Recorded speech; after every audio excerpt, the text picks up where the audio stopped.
Baik, selamat pagi rekan-rekan mahasiswa. Pada hari ini kita akan masuk pada pertemuan yang ke-11. Untuk mahasiswa yang sudah bergabung, ya silahkan bisa meninggalkan pesan di chatnya YouTube. Ya. Saya lihat sudah ada satu yang terhubung, ya, cuman belum meninggalkan pesan. Ya, silakan. Ya.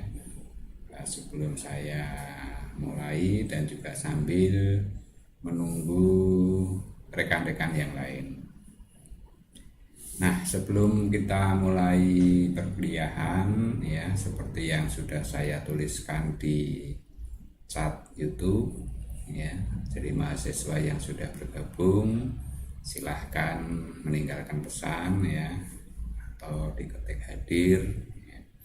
Kemudian untuk akhir pertemuan, ya, nanti akan saya adakan kuis, ya, yang mana kuis tersebut, ya, nanti wajib dijawab oleh mahasiswa, ya, yang mengikuti kegiatan perkuliahan ini. Untuk bentuk kuis nanti saya buat sebuah tes objektif, ya, atau objektif tes. Hanya cukup dengan membaca soal, ya, kemudian nanti memilih jawaban. Ya, jawaban sudah tersedia, tinggal dipilih dengan memilih huruf A, B, C, D atau E. Ya, ya silahkan bisa diketikkan, ya, yang sudah bergabung, ya, meninggalkan pesan, ya, atau ketik hadir, ya, untuk memantau mahasiswa yang mengikuti kegiatan perkuliahan. Silahkan, ya. Ini saya lihat masih belum kelihatan, ya, belum ada yang meninggalkan pesan, ya. Siapa? Silahkan, ya. Sudah ada satu, ya, tapi belum meninggalkan pesan. Ya, pada pertemuan hari ini saya akan membahas tentang port USB, ya, yang mana port USB ini nanti kaitannya dengan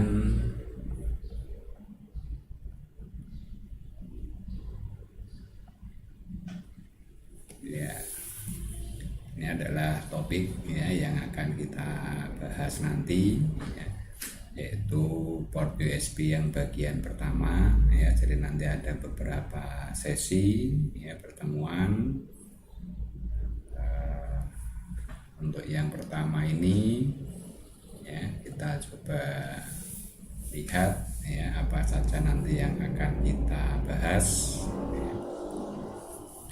Yang pertama kita nanti akan membahas terkait dengan, ya, pengantar pendahuluan, apa itu USB, kenapa begitu dominan untuk komunikasi saat ini menggunakan perangkat atau piranti universal serial bus. Nah, itu kita sampaikan pada bagian yang awal, ya, bagian pertama. Kemudian untuk yang bagian kedua kita coba melihat apa saja keunggulan yang dimiliki oleh USB dibanding dengan komunikasi port yang lain, ya, seperti yang sudah kita bahas sebelumnya, yaitu port COM atau serial dan port LPT atau paralel, ya. Kemudian yang ketiga kita bahas USB, ya, berdasarkan versinya. Jadi yang namanya USB itu dikategorikan berdasarkan dua hal. Yang pertama berdasarkan versi, dan yang kedua adalah berdasarkan tipe atau jenis, ya. Nah, pada pertemuan kali ini yang akan kita bahas adalah yang berdasarkan versi. Kemudian di sesi akhir nanti akan kita ajukan atau kita buat kuis, ya, yang mana kuis ini berkaitan dengan pertanyaan-pertanyaan yang lingkupnya yang kita jelaskan sebelumnya ini ya. Di awal tadi kita jelaskan mulai dari pendahuluan, keunggulan USB, kemudian USB berdasar versi. Nah, dari apa yang kita jelaskan di sana nanti akan saya tanyakan dalam bentuk kuis ya. Nah, untuk bentuk kuis sendiri nantinya polanya modelnya seperti ini ya. Jadi kuis bisa jadi saya munculkan di tengah atau bisa juga saya munculkan di akhir pertemuan. Kemudian ketentuan yang perlu diikuti oleh mahasiswa yaitu mahasiswa wajib menjawab kuis ya. Jadi berdasarkan pertanyaan yang saya ajukan. Kemudian jawaban yang benar tercatat sebagai tabungan nilai ya. Jadi saya akan mengakumulasi nilai-nilai dari kuis untuk bisa dirangkum nantinya untuk menentukan nilai akhir ya. Kemudian untuk yang ketiga ya, jawaban kuis diketik pada chat YouTube ya jawabannya. Nah, contoh menulis jawaban seperti di bawah ini ya. Jadi cukup Anda ketikkan H1 ya minus B ya. Maksudnya apa? Jadi Q1 ini adalah pertanyaan yang pertama, Anda menjawab B. Nah, ini contohnya begitu. Kalau misalkan Anda mau menjawab D atau menjawab C misalkan ya, berarti Q1 minus C misalkan ya. Atau pilihan yang lain yaitu abjad A sampai dengan D. Kemudian kalau muncul soal berikutnya ya, misalkan soal yang kedua, jadi kuis yang kedua, nanti akan muncul pertanyaan soalnya. Kemudian silakan Anda baca soal, Anda pilih jawaban yang paling benar ya. Dari situ cara menjawabnya sama seperti tadi, hanya Anda tuliskan Q2, berarti ini pertanyaan yang kedua. Lalu Anda silakan jawab ya, dan seterusnya ya. Soalnya saya persiapkan 3 soal saja, tidak banyak-banyak ya, jadi hanya untuk mereview apa yang sudah disampaikan pada perkuliahan ini, kira-kira bisa dipahami atau belum ya. Oke, kita masuk ke materi awal ya, yaitu pada pendahuluan. Jadi kalau kita lihat yang namanya USB ya, ini cukup keren ya. Logo USB, kepanjangannya adalah Universal Serial Bus ya. Ini adalah simbol ya ini. Baik, kalau kita cermati peripheral atau device ya, yang terhubung dengan perangkat komputer itu idealnya memenuhi kriteria sebagai berikut ya. Jadi kriteria apa saja yang perlu dimiliki oleh sebuah perangkat ya, atau peripheral atau device yang akan dihubungkan dengan perangkat komputer. Nah, seyogianya ya, kriteria kemampuan yang harus dimiliki, yang pertama tentunya mudah digunakan ya. Jadi peripheral yang terkoneksi dengan perangkat komputer harus mudah digunakan, kemudian tanpa perlu melakukan konfigurasi yang pada akhirnya bisa menyulitkan pengguna atau user. Itu harus dihindari ya. Makanya piranti-piranti sekarang ya, piranti-piranti saat ini umumnya mudah digunakan. Kemudian saat dikoneksikan, saat dipasang, itu pengguna sudah tidak perlu lagi melakukan setting ya, melakukan konfigurasi pengaturan dan lain sebagainya. Sehingga masyarakat awam pun sekarang juga sudah bisa menggunakan dengan mudah. Itu yang pertama. Yang kedua tentunya harus support dengan sistem operasi yang umum di masyarakat ya. Misalkan yang paling banyak misalkan Windows, ya berarti harus banyak, ya harus bisa mendukung sistem operasi. Jadi peripheral yang akan kita pasang, yang akan kita gunakan harus support dengan yang namanya sistem operasi Windows. Atau bisa jadi mungkin Macintosh, ya Mac, ya di situ harus kompatibel juga. Kemudian mempunyai kecepatan transfer data yang tinggi, ya harus mempunyai kemampuan kecepatan transfer data yang tinggi. Kenapa? Ya karena untuk teknologi komputer saat ini transfer data itu merupakan kunci, ya agar kinerja bisa efektif.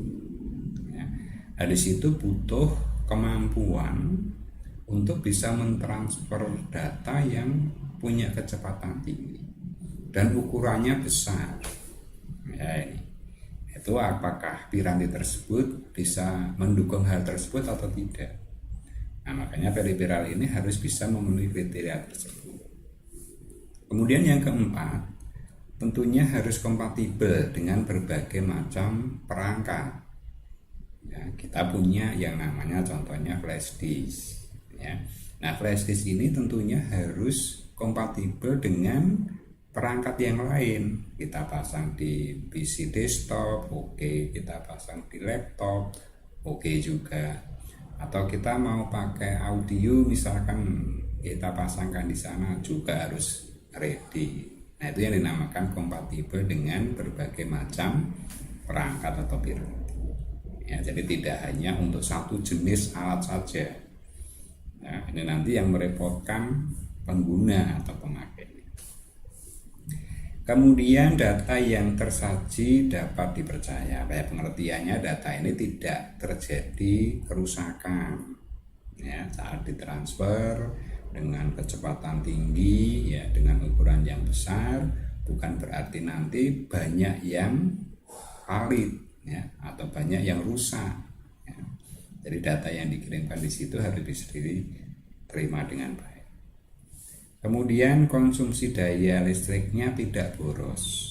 Nah, ini harus dipegang karena piranti-piranti sekarang ini banyak yang sudah menggunakan baterai, ya, tidak langsung dihubungkan dengan jala-jala listrik atau cop-copan pakai suplai PLN. Ya, karena menggunakan baterai berarti harus bisa hemat daya, ya, yang disediakan di baterai. Nah, disitulah makanya konsumsi dayanya harus hemat, ya tidak boros. Itu yang dibutuhkan untuk kondisi saat ini. Dan yang terakhir adalah tidak mahal. Ya, tidak mahal itu memang relatif, ya. Cuman kalau kita lihat berbagai macam perangkat sekarang ini sudah sangat baik, ya, karena harganya ya terjangkau, ya harganya terjangkau, bisa dimiliki oleh ya para pengguna, ya para pengguna komputer sudah bisa memanfaatkan, bisa menggunakan karena apa, ya harganya tidak mahal. Nah, kriteria-kriteria itu harus bisa disupport oleh perangkat sekarang ini, peripheral yang saat ini banyak yang digunakan. Nah, ternyata dari semua kriteria di atas itu bisa disupport atau bisa dipenuhi oleh yang namanya Universal Serial Bus. Ya, jadi USB punya kemampuan, karakteristik atau kriteria sebanyak itu. Mudah digunakan tanpa menyulitkan pemakai, support dengan sistem operasi, ya. Kemudian mempunyai kecepatan transfer data yang tinggi, kompatibel dengan berbagai macam peralatan, datanya bisa dipercaya, konsumsi listriknya tidak boros dan tidak mahal. Ini semua bisa disupport, bisa dipenuhi oleh yang namanya Universal Serial Bus. Nah, kalau kita lihat ya, di situ ada ilustrasi gambar yang menyatakan sebuah bentuk komunikasi atau koneksi ya. Jadi kalau kita lihat saat ini yang namanya kabel USB itu yang paling banyak digunakan pada berbagai perangkat elektronik. Ya ini. Nah, kalau kita lihat di sini bisa terhubung dengan printer ya, bisa terhubung dengan mass storage atau flash disk atau flash memory ya, atau hard disk eksternal ya. Ini sebagai storage ya.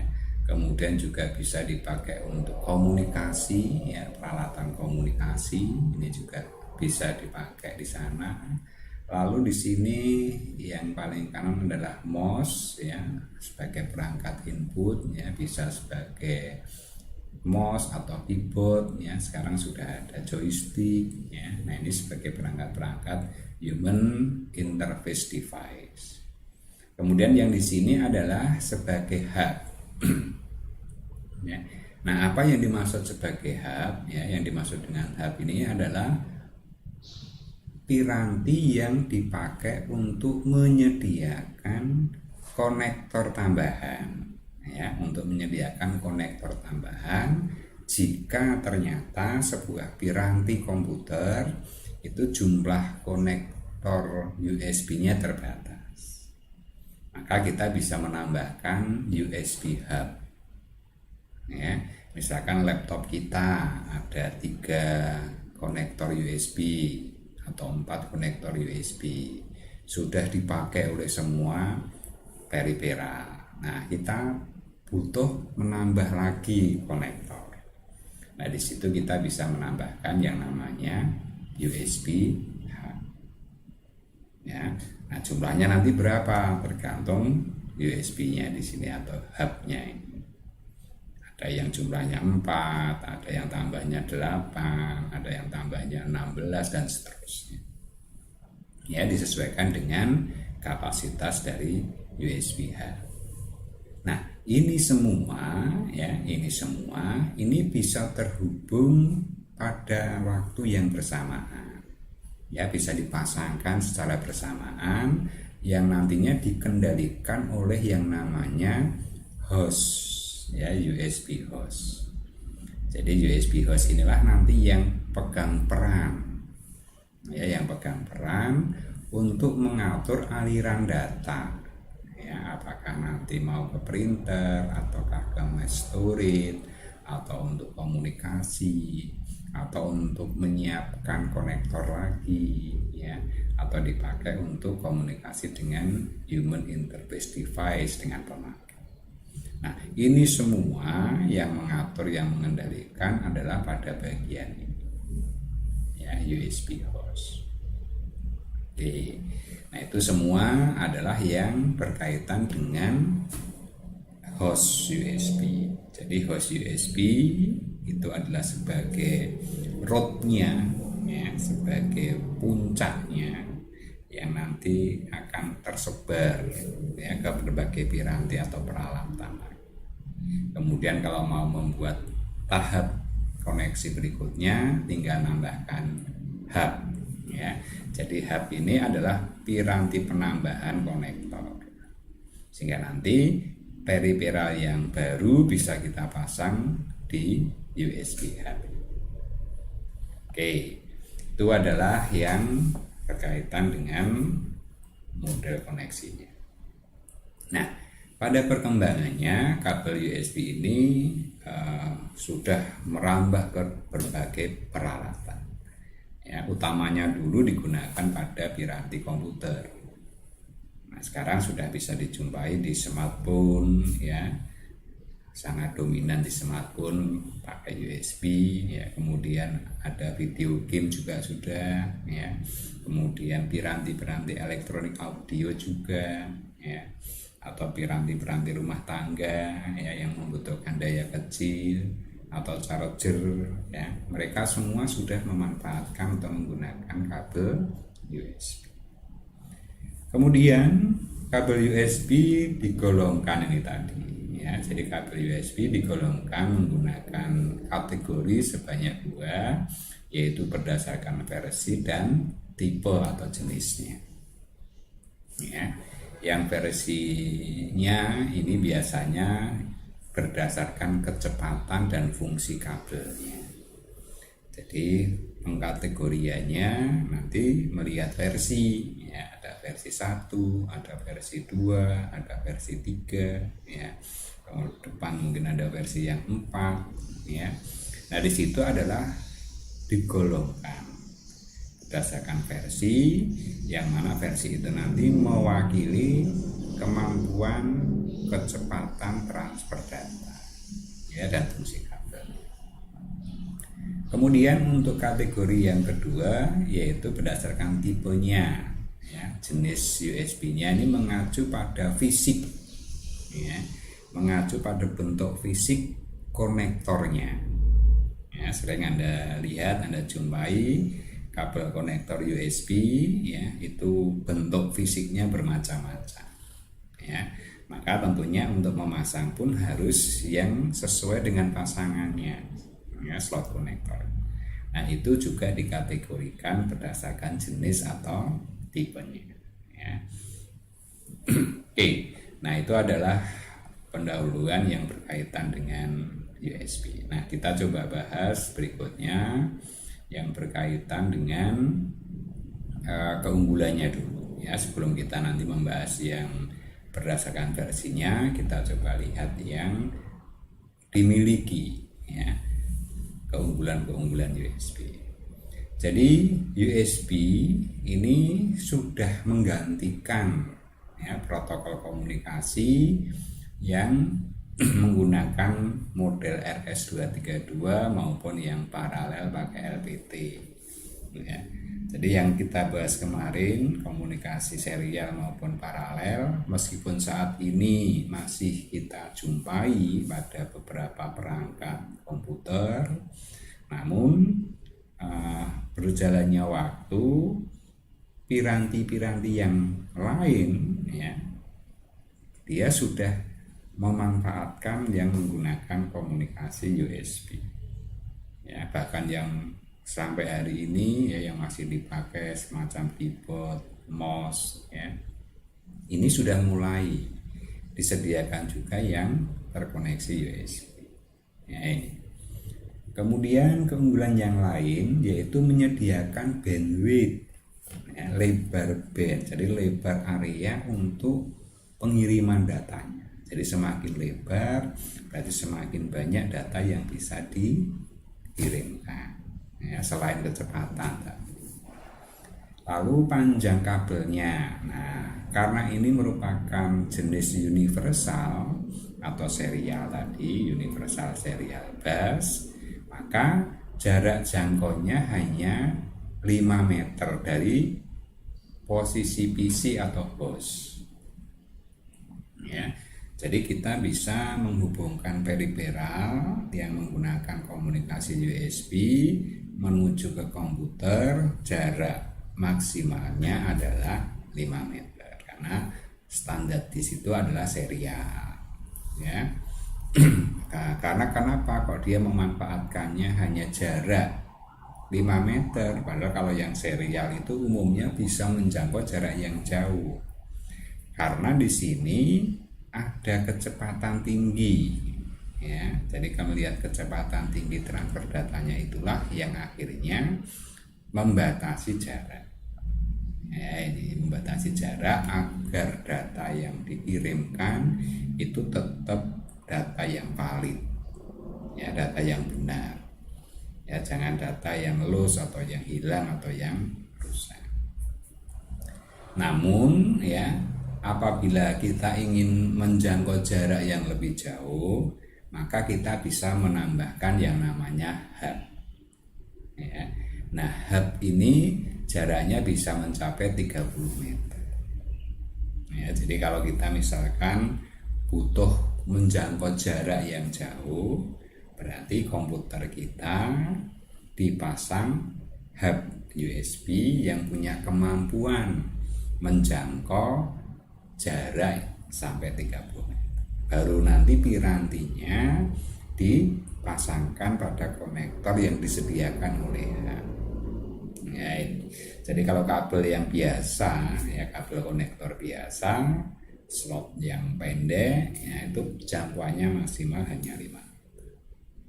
Ya, jadi bisa dibuat untuk jarak yang jauh, tetapi untuk mencapai jarak yang jauh ini butuh piranti tambahan, yaitu yang namanya hub tadi. Agar supaya hub ini bisa mengendalikan lagi, bisa memperkuat lagi. Ya, memperkuat kebutuhan untuk jarak yang jauh. Karena tegangannya pun kalau semakin jauh itu juga akan semakin menurun. Nah, di situ tetap terjaga kualitas data. Oke, kemudian yang keempat, yang namanya host USB, ya diingat, host USB itu yang ada di komputer. Ya, jadi komputer kita tersedia sebanyak 4 konektor USB, tersedia 8 slot konektor USB, itu semua terhubung dalam satu host yang ada di perangkat komputer. Nah ini. Nah ternyata sebuah host USB yang ada di komputer itu mampu berkomunikasi dengan 127 peripheral yang berbeda pada saat yang bersamaan. Nah, jadi bisa menjangkau jumlah yang cukup banyak. Namun apakah pengguna saat ini membutuhkan sebanyak itu? Ya, nah, saya pikir 10 konektor sudah sangat. Tetapi kalau untuk hal-hal tertentu bisa jadi jumlah 127 itu bisa jadi kurang. Ya. Nah, namun itulah yang bisa diberikan ya terkait dengan kemampuan host USB. Yaitu bisa berkomunikasi dengan sejumlah 127 peripheral yang berbeda secara bersama. Ya, konektornya sama, ya, menggunakan model road. Kemudian untuk sistem operasi sudah dilengkapi, ya, sehingga port USB ini sudah bisa standar, ya, seperti mouse, keyboard dan lain sebagainya, sehingga tinggal memasang saja. Ya, jadi tidak perlu menambahkan hal-hal yang lain. Nah, jadi sistem operasi saat ini sudah sangat support, ya, yang berkaitan dengan piranti USB, sehingga sudah tidak menjadikan problem kesulitan berada di mana, ya, mau pakai sistem yang ada di Android atau mau yang ada di PC, ya, oke semua. Itu adalah keunggulannya. Kemudian yang berikutnya, peripheral yang memakai USB ini juga tidak perlu settingan khusus, ya. Jadi kalau Anda memasang peripheral yang menggunakan konektor USB, maka kita sudah tidak perlu lagi melakukan setting, ya, melakukan konfigurasi lagi, sehingga pemakai yang awam sekalipun yang tidak memahami, ya, ilmu komunikasi data, ya tidak ada masalah, ya, tinggal pasang langsung oke. Nah itu adalah kelebihan. Kemudian port USB juga memungkinkan, ya, lebih dari sebuah peripheral terhubung, ya, tadi sudah, ya. Karena USB host controller disingkat host ini tadi. Jadi kemampuan USB host controller inilah yang mengendalikan, ya, USB host controller ini yang mengendalikan berbagai macam peripheral yang terhubung secara bersamaan, mana yang perlu dikirim data atau komunikasi, ya. Jadi sudah dilengkapi di sini. Kemudian yang terakhir, pada level program embedded atau tingkat device, ya. Jadi para vendor, para produsen peripheral, ya, ini sudah bisa menyediakan program kecil, ya, karena sudah disediakan Ini sudah tidak perlu lagi, sudah disediakan pengaturan settingnya berdasarkan PC-nya. Ya, karena begitu kita pasang, ya, maka peralatan tersebut otomatis sudah bisa dikenali oleh PC. Karena apa? Ya, karena perangkat periferal di sini sudah disediakan identitasnya. Ya, berdasarkan standar, apabila perusahaan menghasilkan sebuah piranti periferal, maka piranti periferal tersebut harus disertai identitas. Sehingga identitas ini nanti akan mudah dikenali oleh sistem operasi. Ya, dan ini sudah mengikuti aturan standar yang disepakati. Nah, kemudian selain yang sudah dijelaskan di atas, di sini USB juga menawarkan keunggulan untuk sisi pemakainya. Pertama, mudah digunakan, ya. Jadi hanya satu jenis antarmuka, simple, ya. Konektornya tinggal tancapkan, dan tidak membingungkan. Mau dipasang pada konektor pertama, kedua, ketiga, keempat, tidak ada masalah. Mana yang mau dipasang yang lebih mudah. Kemudian juga tersedia power 5 volt. Ya, jadi di konektor USB itu ada jalur yang menyediakan power 5 volt. Ya, contohnya kalau Anda ingin pasang kipas angin misalkan, ya, tentunya kipas angin ini yang konsumsi dayanya hanya 5 volt. Yang kecil-kecil itu bisa kita pasang di sana. Karena konektor itu menyediakan power 5 volt, ya. Atau Anda pengen cas HP Anda, ya, tidak punya adapter chargernya, ya, Anda bisa memanfaatkan konektor dari PC. Nah, di situ tersedia. Nah, kenapa di sini disediakan, ya, power 5 volt? Tujuan utamanya adalah untuk membantu periferal yang akan dipasang yang tidak tersedia power daya. Contoh, flash disk, ya. Flash disk itu tidak punya catu daya, ya, tidak punya power supply di sana. Nah, dia memanfaatkan power supply 5 volt dari PC. Ya, jadi akan disupport dari PC sehingga USB itu bisa bekerja. Ya, jadi tujuannya di sini sebetulnya adalah untuk membantu memberikan catu daya pada periferal yang tidak tersedia catu daya. Ya, ini. Namun kita juga bisa lihat printer misalkan. Kalau printer mungkin sudah tidak perlu. Ya, printer tidak perlu catu daya karena printer ada power supply-nya. Jadi yang 5 voltnya dari konektor dia hanya menggantung saja. Ya, ini. Jadi sengaja disediakan agar supaya periferal yang kita mau hubungkan itu bisa didesain sekecil mungkin tanpa harus menghasilkan power daya sendiri, atau tidak perlu harus dihubungkan dengan jala-jala listrik sendiri. Jadi tinggal dicolokkan saja. Itu adalah kelebihannya. Berbeda tentunya dengan yang paralel atau yang serial biasa. Kemudian yang terakhir yaitu punya kemampuan plug and play.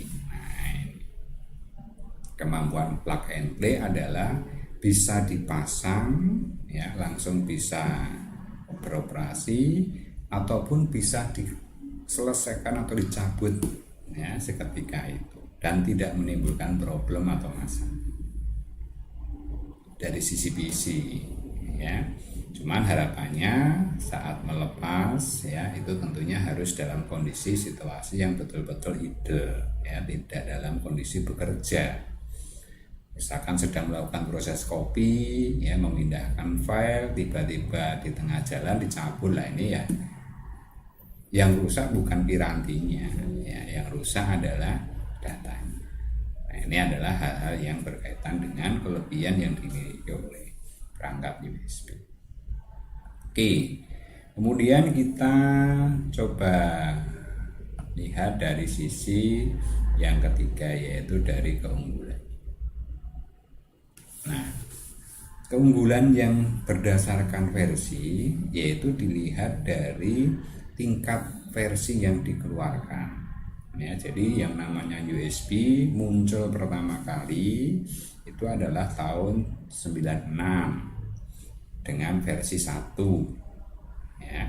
Nah, versi 1 yang sudah dikeluarkan tahun 96 ini punya kemampuan transfer datanya hanya 1,5 Mbps.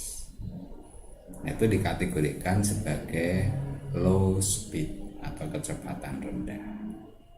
Ya, namun yang versi 1 itu masih dalam taraf uji coba. Nah, pada tahun 98 muncul yang versi 1.1, ini sudah mulai diimplementasikan di dalam berbagai perangkat elektronik. Ya, bahkan untuk yang versi 1.1 ini sudah punya kecepatan 12 Mbps, jadi lebih tinggi kecepatannya.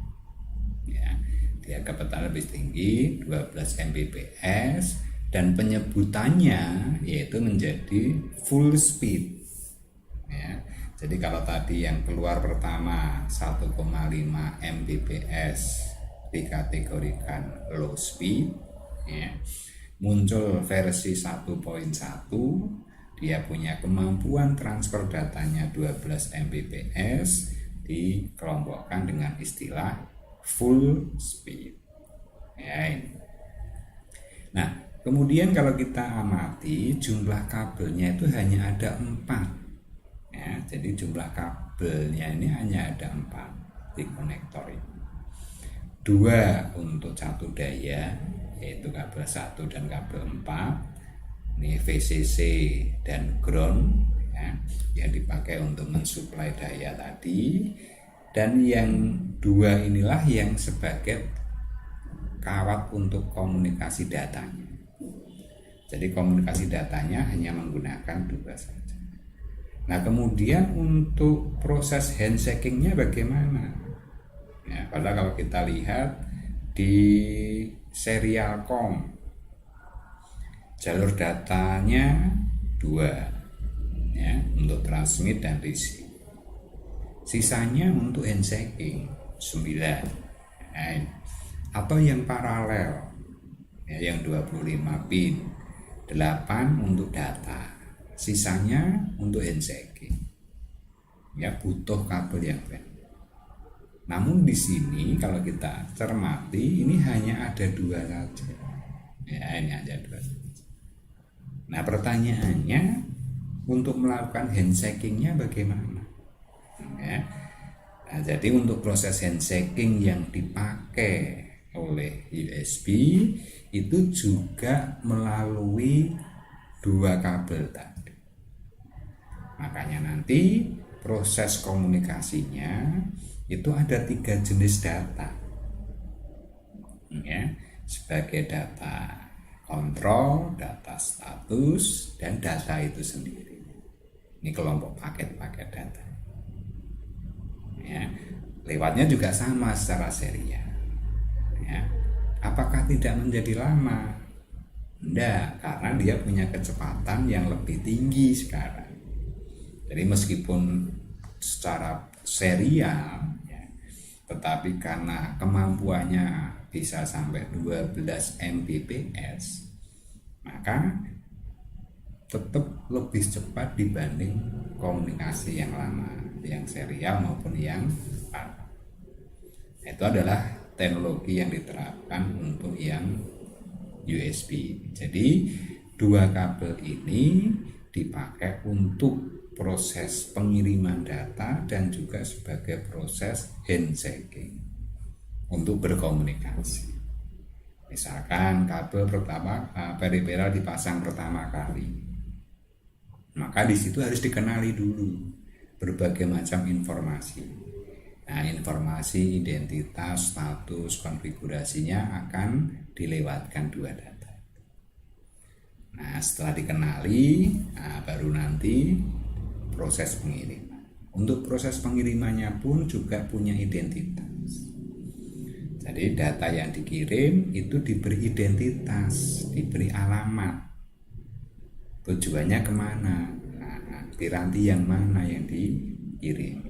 Nah, itu semua nanti akan kita jelaskan di pertemuan yang kedua. Oke, kita coba lihat simbolnya dulu. Ini adalah simbol untuk USB. Jadi simbol utamanya di sini adalah menggunakan jangkar. Kalau logonya jelas seperti ini. Ini adalah yang sudah versi 1.1. Ini ada tanda bulatan, ini sebagai konektornya, ini jangkarnya, ujung panah 1, ujung kotak 1, dan ujung lingkaran 1. Nah, ini kalau Anda menjumpai simbol seperti ini, berarti itu sebagai simbolnya USB. Oke, kemudian perkembangan berikutnya. Jadi perkembangan berikutnya di sini adalah versi 2, yaitu pada tahun 2000. Nah, untuk yang versi 2 ini kemampuannya sudah mencapai 480 Mbps, jauh lebih tinggi lagi. Ya, jauh lebih tinggi lagi. Nah, itu penyebutannya sekarang menjadi high speed. Ya, penyebutannya menjadi high speed. Dia punya kemampuan 480. Kalau tadi yang 12 itu adalah full, ya, full speed. Jadi di situ sudah bisa menjangkau kecepatan data yang semakin baik. Kemudian juga disediakan supply power, ya, maksimum outputnya 2,5 volt, dan juga tetap kompatibel untuk versi yang lama. Ya, jadi kalau kita menggunakan versi 2, apabila Anda masih mempunyai peripheral yang versi 1 pun, itu tetap bisa digunakan. Ya, jadi standar aturan atau ketentuan sebuah standarisasi yang baru kalau dikeluarkan, maka tetap harus bisa mengakomodasi kepentingan pendahulunya. Nah, itu. Jadi kalau keluar versi 2 bukan berarti khusus untuk versi 2, enggak. Maka mereka juga harus bisa dipakai untuk versi sebelumnya. Ya. Kemudian logonya, nah ini logonya sedikit berbeda. Kalau tadi jangkar, ya, kita lihat di sini, ini ada penambahan simbol plus. Ya, ada penambahan simbol plus. Nah, simbol plus di jangkar yang ujung lingkaran itu menandakan untuk USB yang versi 2. Untuk pengkabelannya sama, ya, masih sama. Nah, ini masih sama. Sehingga untuk yang versi sebelumnya pun tetap masih bisa pakai, ya, masih tetap bisa pakai. Itu adalah perkembangan yang versi 2. Nah, selanjutnya muncul yang versi 3. Nah, versi 3 ini punya kemampuan yang lebih tinggi lagi, sudah mencapai ukuran tidak mega lagi tapi giga. Ya, mencapai 5 giga. Itu sering dinamakan sebagai super speed mode. Jadi kalau Anda punya konektor, ya, USB yang versi 3, berarti kemampuannya sudah mencapai, ya, sangat cepat sekali. Nah, ini akan support sekali untuk piranti-piranti atau peripheral yang butuh kecepatan tinggi. Contohnya Anda pakai hard disk eksternal, ya. Hard disk eksternal ini butuh kecepatan tinggi. Nah, di situ Anda bisa menggunakan di situ. Kemudian untuk supply-nya juga sama dan harus kompatibel dengan versi 2. Nah, begitu keluar versi 3, maka dia harus mengakomodasi versi di bawahnya, yaitu versi 2 untuk transisi, ya, untuk transisi. Bisa jadi mungkin nanti kalau keluar yang versi 4, ya, maka yang versi 4 pun harus bisa mengakomodasi versi 3. Mungkin versi 2 mulai dihilangkan, ya bisa cek. Nah, istilah di sini untuk yang versi 3 sudah munculnya super speed. Ya, tadi ada tambahan simbolnya SS, ya, double di sini, ya, tanpa tanda, ya, tanpa tanda plus. Kemudian secara fisik pun juga berbeda, yaitu dari sisi warna, ya. Untuk yang ada warna birunya, ya, ini adalah versi 3, sedangkan yang hitam ini versi 2. Jadi kalau Anda lihat, oh di situ kok warnanya biru, berarti ini sudah support dengan yang versi 3 konektornya. Oke, kemudian dikembangkan lagi yang versi 3 menjadi versi 3.1. Nah, ini sudah punya kemampuan yang lebih baik lagi, 2 kali lipatnya. Yang tadi 5, sekarang jadi 10. Ya. Nah, di sini istilahnya menjadi Super Speed Plus atau Super Speed 10. Ya. Ini juga kompatibel dengan versi sebelumnya. Kemudian tegangannya juga sudah bervariasi. Ya, ini jauh lebih baik lagi, sehingga mereka sudah bisa dipakai untuk ya mensupport kepentingan perangkat-perangkat yang butuh daya yang besar. Jadi tidak hanya 5 volt saja, ya, bisa sampai 5 ampere, ya, 12 volt, atau bisa sampai yang tegangan 20. Ya, ini sudah sangat besar. Ya, ini adalah simbolnya. Ya, simbolnya tadi berbeda, adalah ada tambahan 10. Nah, ini adalah kategori berdasarkan versi. Ya. Untuk versi 4 ini masih belum banyak di pasaran, ya, masih dalam tahap pengembangan, ya. Mungkin tidak akan lama lagi akan keluar yang versi 4. Ya, ini hanya saja untuk yang versi 3 saja ini belum begitu masif, ya, belum begitu banyak, ya. Yang versi 2 yang sekarang ini yang masih dominan, ya, tapi mungkin perlahan, ya, nanti kalau sudah mulai standarisasi minimalnya 3, berarti kalau sudah keluar yang versi 4, ya itu. Oke, nah ini adalah rangkuman tadi untuk memudahkan. Jadi untuk yang USB versi 1.1 adalah 12, ya, namanya tadi apa, full speed, ya. Kalau yang versi satunya adalah low speed, ya. Kemudian ini sudah muncul full speed, ini menjadi apa tadi, super, ya, atau high, ya. Ini sudah muncul high speed, ini full, ini high, ini super speed, ya, ini super speed 10. Ya, ini pengkategoriannya. Jadi berdasarkan kecepatannya. Kecepatan puncak ini adalah kecepatan maksimal maksudnya. Jadi bukan berarti bekerjanya dalam kondisi seperti itu terus, ya, sesuai dengan kemampuan peralatan yang lain. Tapi dia punya support, punya dukungan sampai setingkat itu. Oke, kemudian untuk konfigurasi kabelnya, ini nanti yang akan kita bahas pada minggu depan. Jadi tipe-tipenya itu ada tipe A, tipe B, dan ada yang tipe C. Apa saja? Yaitu nantinya terkait dengan proses handshaking-nya, ya, komunikasi datanya bagaimana, ya, bagaimana cara pemasangan. Oke, ya, itu adalah yang akan kita pelajari pada minggu depan.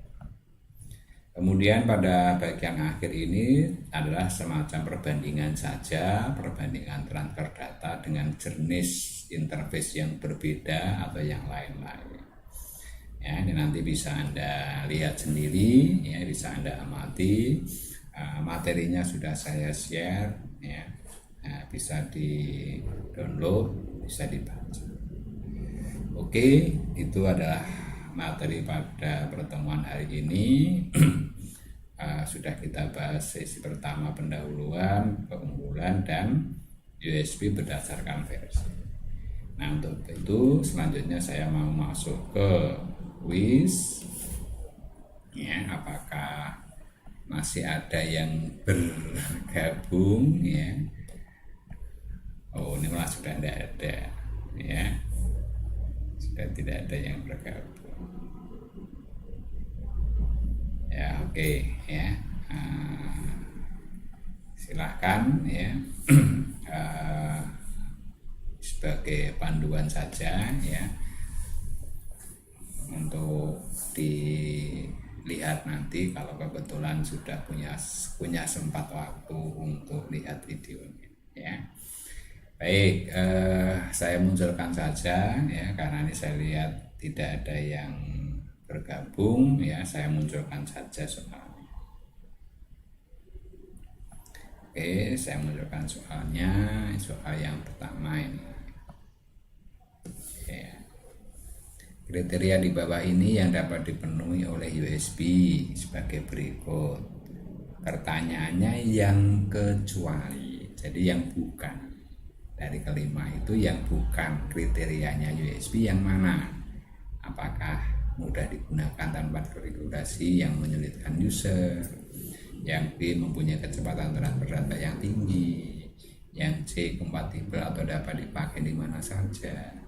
Yang D konsumsi daya listriknya boros? Atau yang E tidak mahal ya. Nah, silahkan bisa dijawab dengan mengetikkan Q1 minus A atau B atau C atau D atau E. Jelas ya? Oke, silahkan yang masih bergabung bisa nanti segera menuliskan di chatnya. Kemudian yang kedua, topik yang kedua, sebuah host USB mampu berkomunikasi dengan beberapa periferal yang berbeda, yaitu maksimal sebanyak berapa?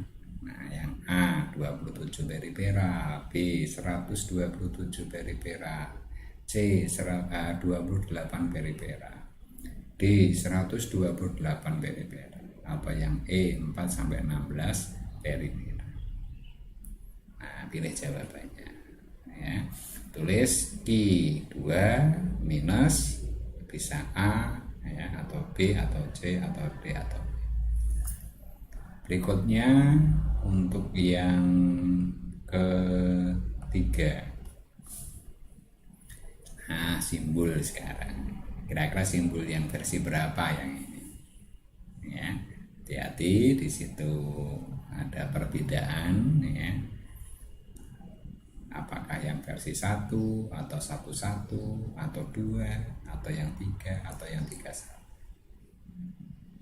Oke, cukup ya? Ya, nah silakan dijawab dengan menuliskan Q3 minus A atau B atau C atau D atau E.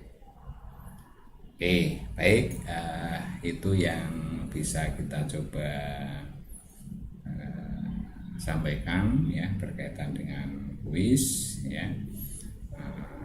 Maka pada pertemuan ini saya pikir cukup ya, kita akhiri ya pertemuan kita pada hari ini untuk mata kuliah interfacing. Pokok bahasannya adalah port USB bagian yang pertama. Sekian, terima kasih.